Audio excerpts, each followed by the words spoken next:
বন্ধুরা, আমার এই ছোটো গাছটা কত কত পরিমাণে ব্ল্যাকবেরি মালবেরি যেটাই বলো না কেন, কি বলি আমরা, বলি মালবেরি,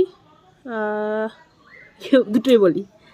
তো দেখো কত কত পরিমাণে ধরেছে, ঠিক আছে, একদম নিচ থেকে গোড়ার থেকে শুরু করে একদম আগা পর্যন্ত একটু ফাঁকা নেই।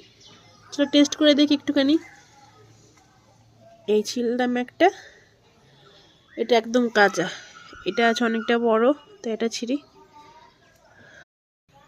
এটা এখনও টক, হ্যাঁ এখনও টক, দুটোই টক, কিন্তু আর এটা যখন পাকবে একদম লাল হয়ে যাবে তখন ভালো লাগবে খেতে।